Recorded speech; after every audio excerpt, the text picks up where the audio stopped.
Yeah, we're really excited about what we're going to do. We'll talk quickly after the Semillon chat. But basically, Semillon was lost. And the thing that I'm under pressure in this vineyard is Shane O'Reilly's wife loves the green apple and that herbaceous, that New Zealand herbaceous sort of flavour in Semillon. So I'm under pressure because if Genevieve likes it, Shane likes it, and Shane likes it, then I've got a job.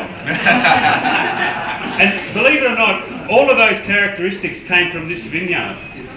And we blend, so that the previous year was the equivalent of 7 tonnes from this vineyard and 5 tonnes from David Westlakes, which most of you have met, our grower up at Ballindine.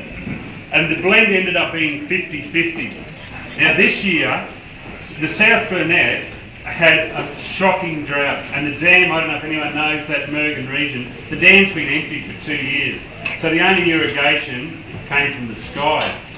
And what that did was, for whatever reason, we don't have water stress here because we have permanent irrigation. But the qualities of that vineyard up there were almost identical to ours. So the 2008 release is very similar, which doesn't always happen, but very similar to the year before. Everyone had a taste?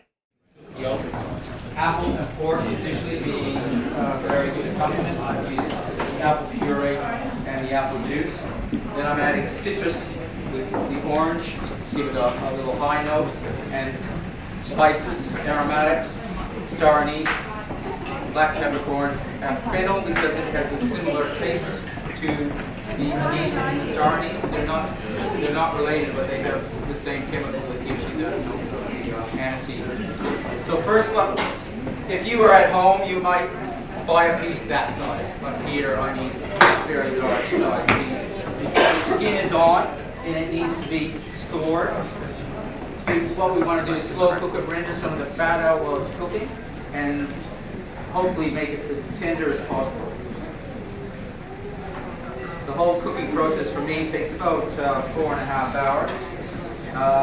And the reason being, it develops the flavor, and the longer it's there, it almost becomes as soft as like a light mousse. It's so intense. So I put salt into the skin.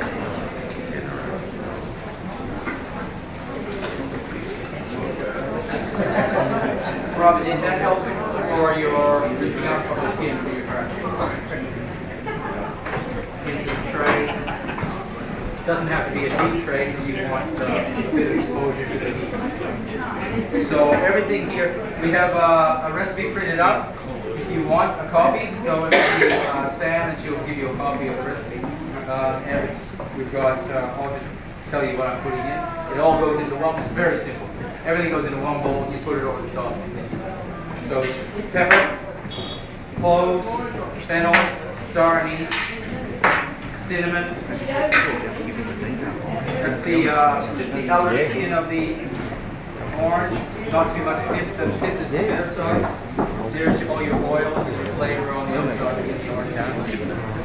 Now I'm using avocado oil now that we've got selling in the shop. The reason being it's the highest temperature for the burn of any oil that exists. So it's very healthy to go away. It's a lovely thing. Apple puree. Apple flavor. And I add the juice so you get at the end of the cooking process, when everything's evaporating, you need to have some liquid left over. Most important, apricot flavor that you get out of Vineyard is pretty good. I don't know if anyone hasn't tried this or bought a bottle, then I suggest you do it. And